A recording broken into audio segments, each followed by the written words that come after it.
Hello everyone, welcome to Studynetic. मैं हूं पूजा मेहता और यहां पर आप पढ़ने वाले हैं मेरे साथ क्लास 11 की अकाउंट्स। आज से हम बिल्कुल फ्रेश वीडियोस स्टार्ट करने वाले हैं, बिल्कुल नए सेशन के वीडियोस, जिसमें मैं आपको बहुत अच्छे से समझाऊंगी कि अकाउंटिंग क्या है। बिल्कुल भी आपको डरने की ज़रूरत नहीं है, क्योंकि जब आपने कॉमर्स ले ही लिया है तो बस फिर क्या है, पढ़ना स्टार्ट कर दीजिए। हर चैप्टर को हम बहुत अच्छे से समझने वाले हैं।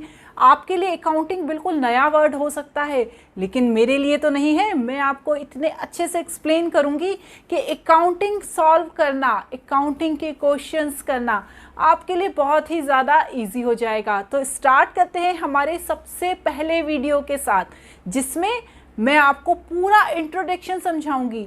आज का ये वीडियो पूरा थ्योरेटिकल वीडियो रहेगा, क्योंकि थ्योरी से ही अकाउंटिंग स्टार्ट होती है।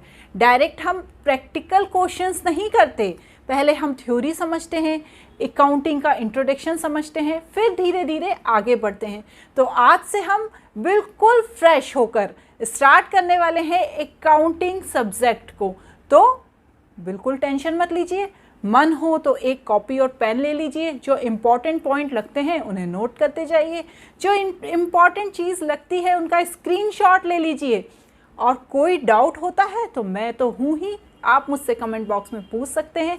लेकिन उससे पहले, सब चीज़ें स्टार्ट करने से पहले, यदि आपको मेरे वीडियो अच्छे लगते हैं, यदि आप मेरे प्रीवियस वीडियो देखकर मुझसे यहाँ पढ़ने आए हैं, तो आप मेरे चैनल को ज़रूर सब्सक्राइब कर देना। साथ ही साथ लाइक बटन और ऑल नोटिफिकेशन बेल को भी ज़रूर प्रेस कर देना, जिससे मैं आपके लिए और अच्छे अच्छे वीडियोस लेकर आऊँ और मेरे सब्सक्राइबर भी इंक्रीज़ हो जाएंगे इसी बहाने। तो चलिए, सबसे पहले देखिए स्क्रीन पर क्या लिखा है मैंने, meaning and definition of accounting. मैंने यहाँ पर अकाउंटिंग को डिफाइन किया है। अकाउंटिंग की ये डेफिनेशन जो लिखी हुई है, इसे पढ़ने से पहले एक छोटा सा एग्जाम्पल ले लेती हूँ, जिसके थ्रू मैं आपको समझाऊंगी कि अकाउंटिंग क्या होती है। आप क्लास 11 के बच्चे हैं। बहुत सारे बच्चे ऐसे हैं जो घर में अपने मम्मी के काम में हेल्प कराते हैं।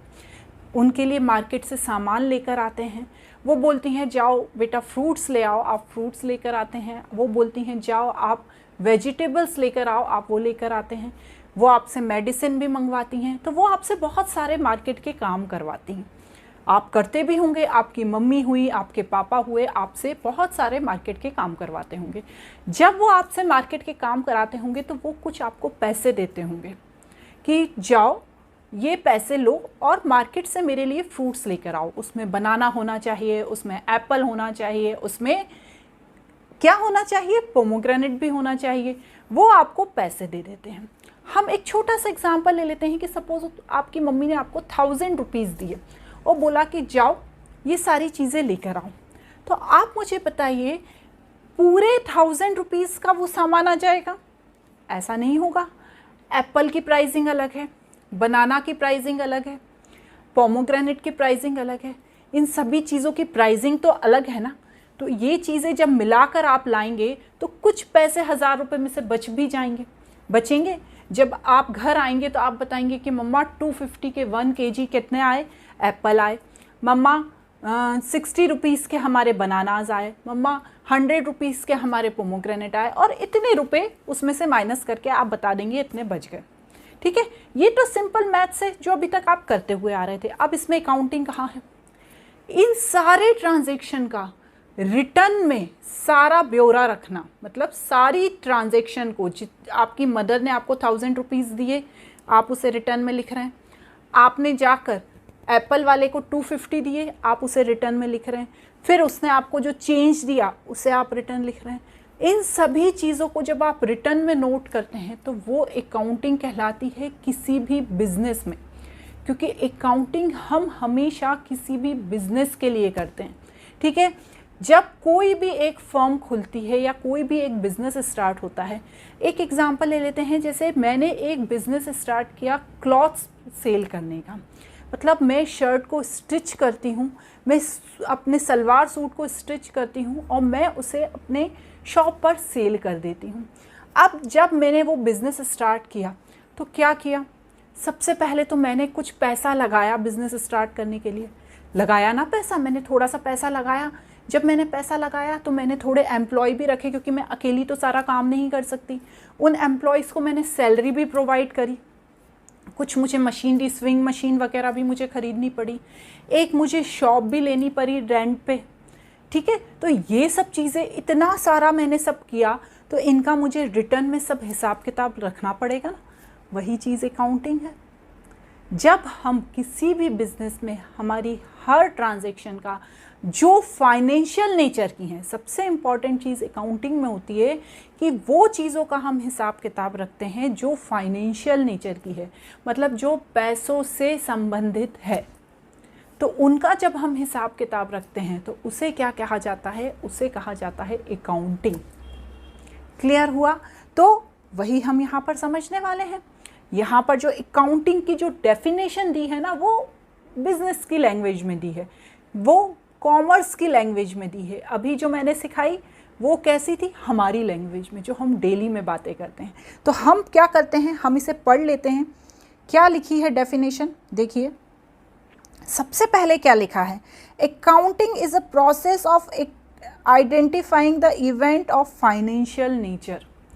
ऐसे इवेंट जो फाइनेंशियल नेचर के हैं, जो पैसों से संबंधित हैं। मैंने अभी आपको बताया ना कि अकाउंटिंग में हमेशा जो फाइनेंशियल नेचर के, जो मनी से रिलेटेड होते हैं, उन्हीं को नोट किया जाता है। जो मनी से रिलेटेड नहीं है उन्हें नोट नहीं किया जाता, ठीक है। मैंने किसी की काम करने में हेल्प कर दी और कोई पैसा नहीं लिया तो मैं उसे रिकॉर्ड नहीं करूँगी। तो ऐसे आइडेंटिफाई इवेंट करने होते हैं जो मनी से रिलेटेड होते हैं, उन्हें रिकॉर्ड किया जाता है जनरल में। मैंने अभी आपसे एग्जाम्पल में क्या बताया कि मैं फ्रूट लेने गई, मैंने एप्पल वाले को पैसे दिए, तो मैं लिखूंगी कि मैंने एप्पल वाले को पैसे दिए। तो इससे अकाउंटिंग की लैंग्वेज में जनरल एंट्री कहा जाता है। इसे ध्यान से समझिएगा, इससे अकाउंटिंग की लैंग्वेज में जनरल एंट्री, ये लिखी है स्पेलिंग JOURNAL, जनरल एंट्री कहा जाता है। आपके लिए अभी ये नया होगा, पर जब हम पढ़ेंगे तो ये सबसे ज़्यादा इंपॉर्टेंट होता है। उसके बाद classifying in their respective laser, फिर उन्हें क्लासिफाई कर देना लेज़र में। क्लासिफाई करना क्या होता है? पहले तो लेज़र तो मैं बाद में बताऊंगी। क्लासिफाई करना, मैंने जो सामान खरीदा और जिसके लिए पैसे दिए उसका मैं अलग क्लासिफाई कर दूं। जो पैसे मेरे पास आए उसको मैं अलग क्लासिफाई कर दूं। जो मैंने सैलरी किसी को पेड करी उसको मैं अलग क्लासिफाई कर दूं। जो रेंट मेरे पास आया उसको क्लासिफाई कर दूं, मतलब अलग अलग सब चीज़ों को कर दूं। तो इसे क्या कहा जाएगा? इससे कहा जाएगा लेज़र बनाना, जो जनरल के बाद बनाया जाता है, ठीक है। फिर summarising them in a profit and loss account and balance sheet. अब जब सब ये चीज़ें मैंने कर दी, उसके बाद मैंने क्या किया? उन्हें समराइज़ किया। समराइज़ करना मतलब मेरी मम्मी ने मुझे 1000 रुपये दिए थे और मैंने जाके जो सामान मम्मी ने दिए 1000 रुपये तो नहीं, तुम 1200 का 1000 रुपये से ज़्यादा आ गया, ये तो हमारा नुकसान हो गया ना।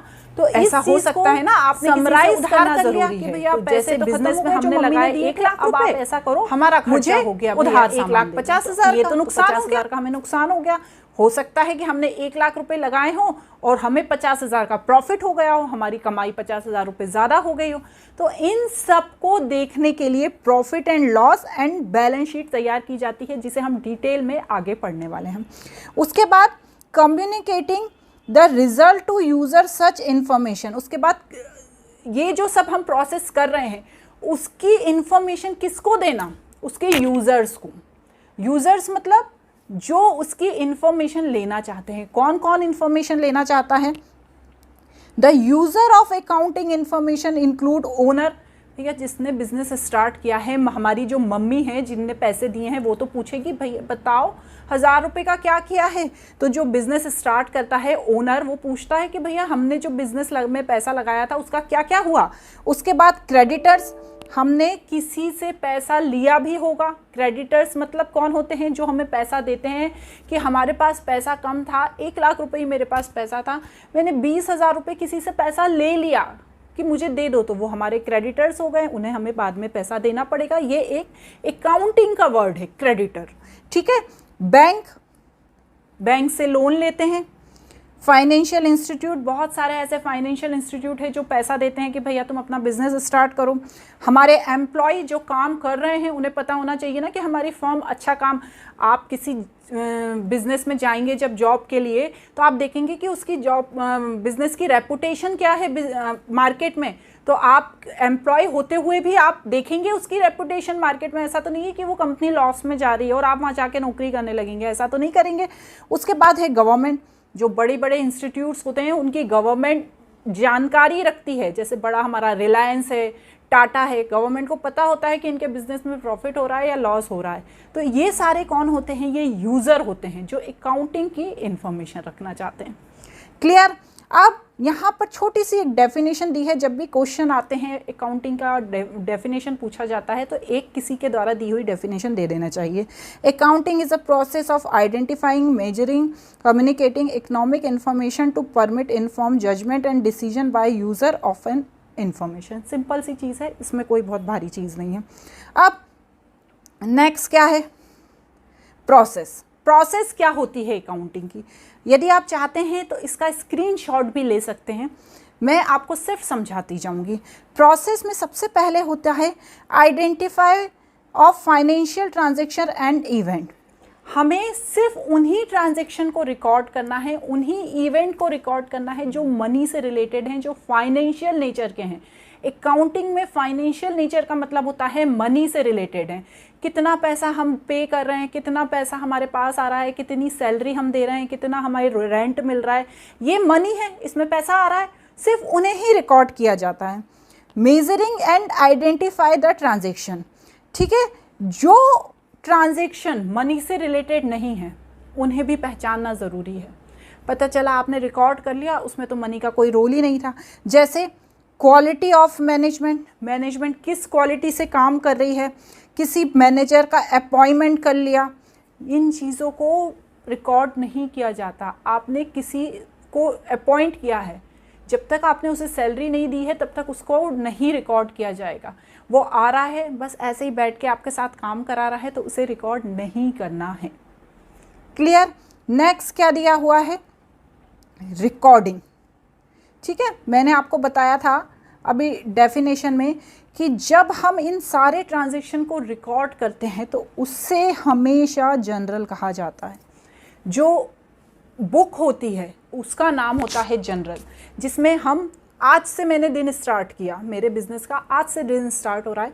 मैंने सुबह उठते मतलब मैंने ऑफिस जाते से ही सबसे पहले क्या किया, मेरा रेंट पे करना था, रेंट पे किया, 5,000 का मैंने रेंट पे कर दिया तो मैं उसकी एंट्री कर दूंगी। उसके बाद मुझे कहीं से कमीशन मिला तो मैं उसकी एंट्री कर दूंगी। उसके बाद मैंने कोई एसेट खरीदी, कोई बिल्डिंग खरीद ली, कोई चेयर खरीद ली, कोई टेबल खरीद ली, उसकी एंट्री कर दूंगी, क्योंकि पैसा तो मेरा उसमें इन्वॉल्व है।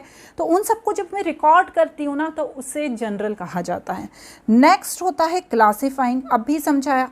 लेज़र में जो खरीदने वाली चीज़ें हैं उन्हें अलग लिख देंगे, जो बेची है हमने वो उन्हें अलग लिख देंगे, जिन्हें हमें पे किया है हमने उन्हें अलग लिख देंगे, जो हमें रिसीव हुआ है उन्हें अलग लिख देंगे।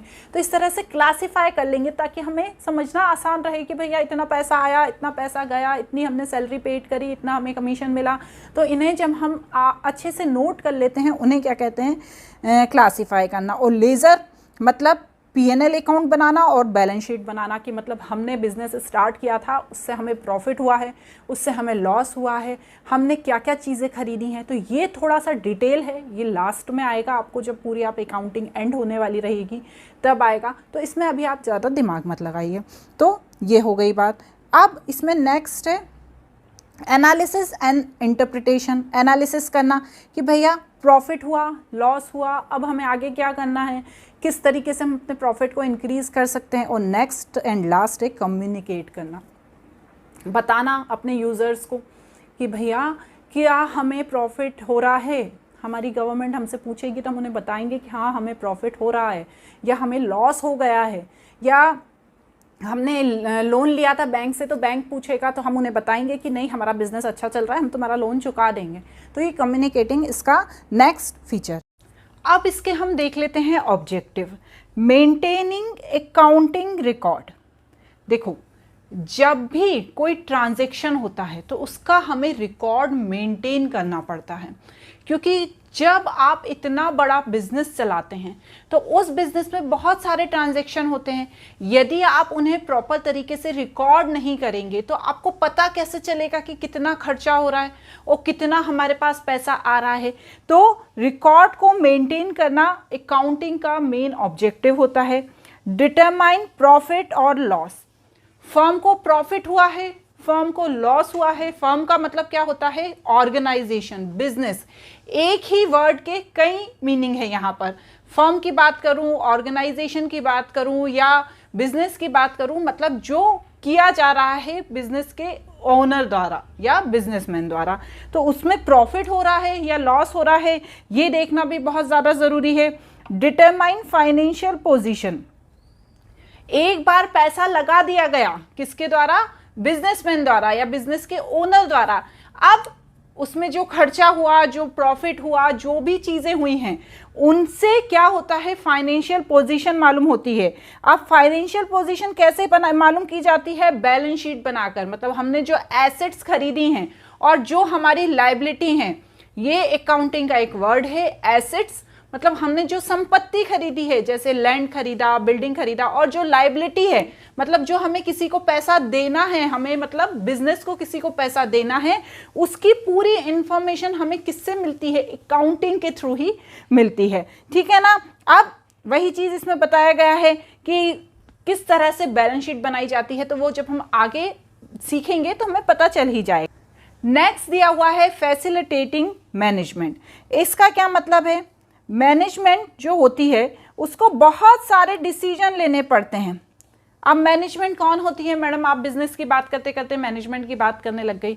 बिजनेस के अंदर काम करने वाले जो एम्प्लॉय होते हैं उन्हें मैनेजमेंट कहा जाता है। वही बिजनेस के सारे काम को मैनेज करते हैं। कैसे मैनेज करते हैं? मतलब किस एम्प्लॉय को हायर करना है, किससे कौन सा काम कराना है, ये सब काम किसके द्वारा किया जाता है? ये मैनेजमेंट के द्वारा किया जाता है। तो उसकी decision making, effective control, budgeting, forecasting, ये सारी चीज़ें आप अभी क्लास 11th में बिजनेस स्टडीज़ पढ़ेंगे ना, मैनेजमेंट से रिलेटेड सारी चीज़ें उसमें पढ़ाई जाती हैं। ठीक है ना। तो वो सब कौन करता है? अकाउंटिंग करती है। नेक्स्ट है प्रोटेक्टिंग बिजनेस एसेट्स। बिजनेस की बहुत सारी एसेट्स होती है। कोई लैंड हो सकती है, बिल्डिंग हो सकती है, फर्नीचर हो सकता है, टेबल हो सकती है, कुर्सी हो सकती है। तो ये सब किसके द्वारा प्रोटेक्ट किया जाता है? अकाउंटिंग के द्वारा। क्योंकि यदि आपने उसमें इन्वेस्ट किया है तो वो नज़र भी रखेगी अकाउंटिंग की, भैया इन्वेस्ट करने के बाद उसका कैसा यूटिलाइजेशन हो रहा है। अब नेक्स्ट क्या दिया हुआ है? Function of accounting. अकाउंटिंग के क्या फंक्शन होते हैं? Maintaining systematic accounting record.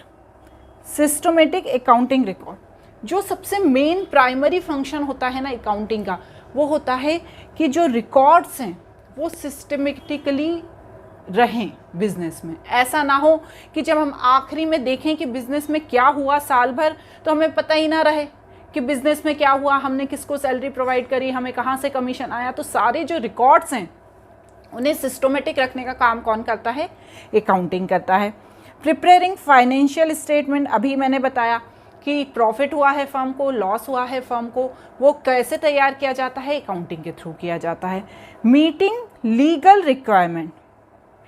अब हमने किसी से लोन लिया था और हमने उसे पेमेंट कर दिया और हमने उसकी एंट्री भी की है कि हमने उसे पेमेंट कर दिया, लेकिन सामने वाला बोल रहा है कि नहीं आपने तो पेमेंट नहीं किया। तो अब भैया यहाँ तो आ जाएगी लीगल बात, क्योंकि वो हम बोलेंगे कि नहीं हमने पेमेंट कर दिया, वो बोलेगा नहीं आपने पेमेंट नहीं किया। तो ऐसी स्थिति से बचने के लिए भी अकाउंटिंग का होना ज़रूरी होता है। नेक्स्ट क्या दिया हुआ है? Communicating the financial information. मैंने आपको पहले भी बताया है जो फर्म की फाइनेंशियल इंफॉर्मेशन है वो उसके यूज़र द्वारा ली जाती है। यूज़र में क्रेडिटर्स भी होते हैं, बैंक भी होता है, कोई फाइनेंशियल इंस्टीट्यूट है वो भी होता है जो बिजनेस को पैसा देता है। तो फाइनेंशियल इंफॉर्मेशन वो उसकी लेता है। ठीक है। नेक्स्ट क्या है? Assistance of management. Management required financial information which given by accounting record which is turn help to management decision making. जो अकाउंटिंग है वो मैनेजमेंट को बताता है कि भैया कैसी स्थिति चल रही है बिजनेस की, तुम बिजनेस के पास अच्छा पैसा है, तुम आगे और इन्वेस्ट कर सकते हो। तो ये सारी इन्फॉर्मेशन कौन देता है? अकाउंटिंग देता है मैनेजमेंट को, ताकि जो मैनेजमेंट में काम करने वाले लोग हैं वो सही डिसीजन ले सके। ऐसा है कि उन्हें कोई रॉ मटेरियल खरीदना है, अपना बजट इतना है कि हमें 1 लाख का ही रॉ मटेरियल खरीदना है, तो आप खरीद लोगे 2 लाख का, यदि आपको पता नहीं रहेगा कि नहीं हमारा बजट 1 लाख का ही है। तो ये जो अकाउंटिंग होता है ये बिल्कुल सही इन्फॉर्मेशन देता है। क्लियर? उसी तरह से सेम एडवांटेज हैं। एडवांटेज भी वही चीज़ कह रहे हैं जो अभी तक चीज़ें कही गई हैं। क्या कह रहा है advantage? Financial information about business. सबसे बड़ा एडवांटेज है ना कि हमें बिजनेस की इंफॉर्मेशन पता चल रही है कि बिजनेस में कैसा काम हो रहा है। नेक्स्ट क्या है? Replace memory. जो हमारा दिमाग है उसमें इतनी सारी चीज़ें हम स्टोर नहीं कर सकते हैं। आज की चीज़ हमें आज याद रहेगी, हो सकता है हम कल भूल जाएं। ठीक है ना? आप आज दिन भर में क्या काम कर रहे हो आपको रात तक तो याद रहेगा, लेकिन हो सकता है आप कल सुबह उसमें से 1-2 चीज़ें भूल जाओ। तो उसी तरह बिजनेस होता है। बिजनेस में इतनी सारी चीज़ें खरीदी जाती हैं, बेची जाती हैं, इतना सारा सब कुछ किया जाता है, तो अब आप सब चीज़ याद तो नहीं रख सकते। तो ये मेमोरी को रिप्लेस करने का काम करता है। ठीक है, नेक्स्ट क्या दिया हुआ है? नेक्स्ट दिया है facilitate settlement of tax liability. Business जब बड़ा होता है तो उसे टैक्स भी देना पड़ता है।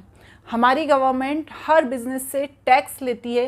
क्लास 11th में भी टैक्स के बारे में पढ़ाया गया है। वो GST होता है। पहले हर चीज़ के अलग टैक्स होते थे, लेकिन अब गवर्नमेंट ने सभी चीज़ों का सिर्फ एक टैक्स कर दिया है, गुड्स एंड सर्विस टैक्स। तो इसका भी क्लास 11th में पूरा डिटेल चैप्टर है जिसे हम वहाँ पर अच्छे से समझेंगे।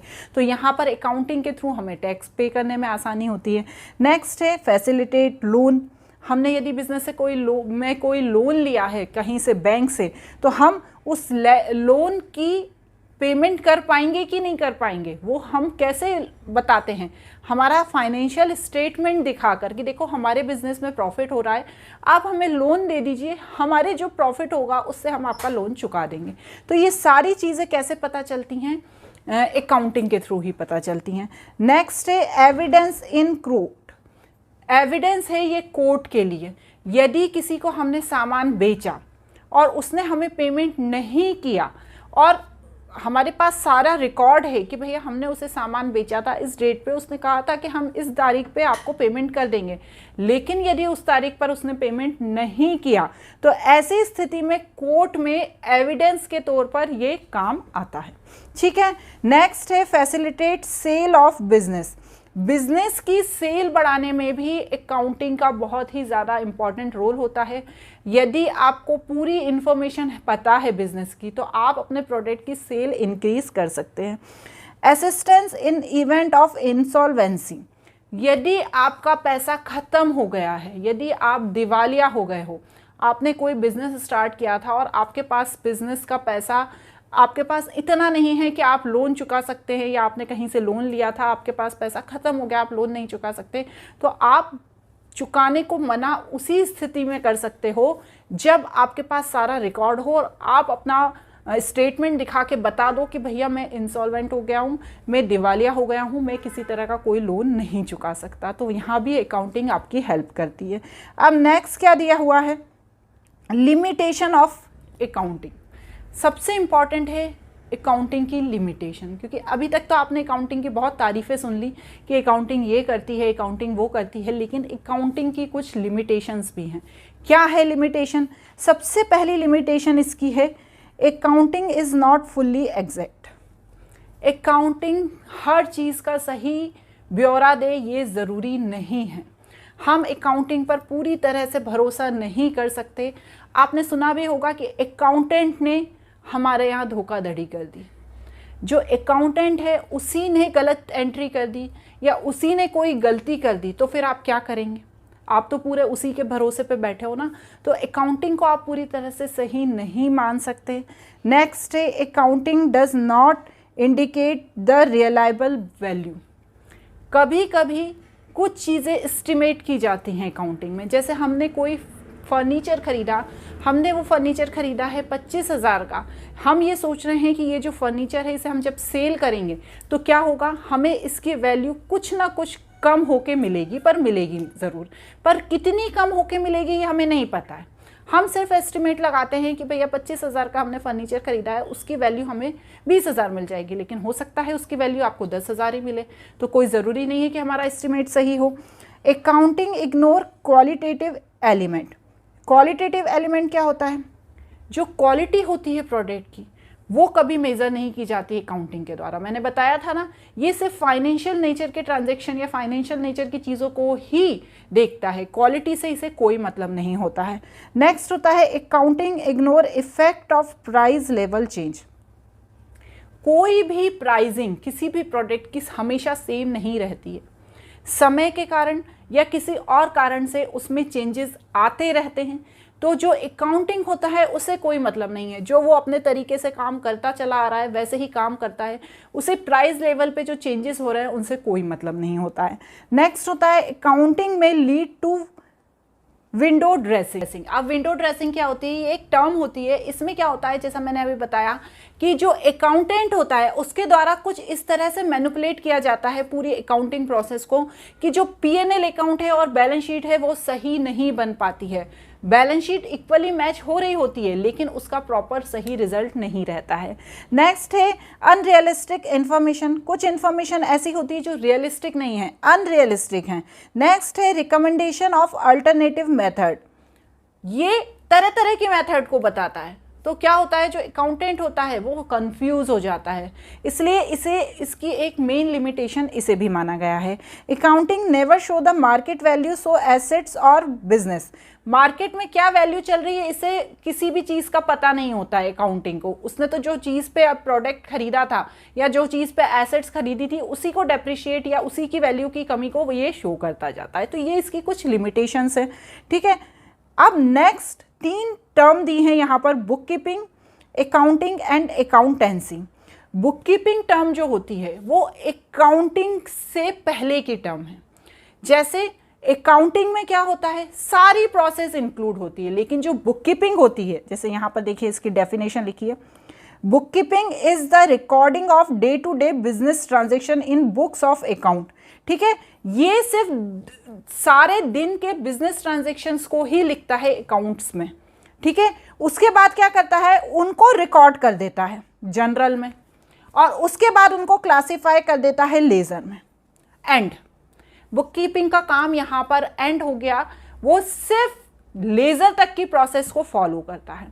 इसलिए बुक कीपिंग जब स्टार्ट होती है तो उसमें सिर्फ पहचानना, उसको जनरल में एंट्री करना और उसको लेजर में क्लासिफाई करना। लेकिन जो अकाउंटिंग होता है वो थोड़ी बड़ी टर्म है। अकाउंटिंग क्या करता है, आइडेंटिफाई करता है फाइनेंशियल नेचर के इवेंट को, उसके बाद उन्हें जनरल में रिकॉर्ड करता है, क्लासिफाई करता है लेजर में, यहाँ तक तो बुक कीपिंग भी करता है, लेकिन ये फिर समराइज करता है, profit and loss account and balance sheet बनाता है, कम्युनिकेट करता है रिजल्ट को और यूज़र तक इन्फॉर्मेशन पहुंचाता है। जो हमने स्टार्टिंग में पढ़ी ना डेफिनेशन, वही डेफिनेशन यहाँ पर लिखी हुई है और सारे यूज़र्स को उसके बारे में बताता है। नेक्स्ट होता है क्या, accountancy. Accountancy is a systematic knowledge of accounting. Accountancy का मतलब है जब आपको अकाउंटिंग के बारे में सारा नॉलेज हो तब आप बोलोगे कि हाँ हमें अकाउंटेंसी आती है। तो ये एक्सप्लेन करता है how to deal with various aspect of accounting. It educate us how to maintain the books of account and how to summarise the accounting information and communicate the user. मतलब accountancy accounting के बारे में सब बताता है। Clear? इस तरह यहाँ पर आज हमने पूरा इंट्रोडक्शन पढ़ा कि अकाउंटिंग क्या होती है, इसकी डेफिनेशन समझी है हमने, इसमें क्या क्या फंक्शन होते हैं, इसके ऑब्जेक्टिव क्या होते हैं, एडवांटेज क्या होते हैं, लिमिटेशन क्या होती हैं, ये सब आज हमने इंट्रोडक्शन पार्ट में पढ़ लिया है। इसका अब मैं बहुत ही जल्दी नेक्स्ट चैप्टर लेकर आऊँगी, वो है चैप्टर 2, इसकी अकाउंटिंग टर्म्स। बहुत इंपॉर्टेंट है अकाउंटिंग टर्म्स, क्योंकि अकाउंट्स में जो वर्ड्स यूज़ होते हैं ना वो अकाउंटिंग टर्म्स कहलाते हैं। तो उसे हम एक ही वीडियो में कवर करेंगे हमारे नेक्स्ट वीडियो में। तो यदि आपको वीडियो अच्छा लगा हो तो शेयर, सब्सक्राइब एंड लाइक ज़रूर कीजिएगा। Thank you.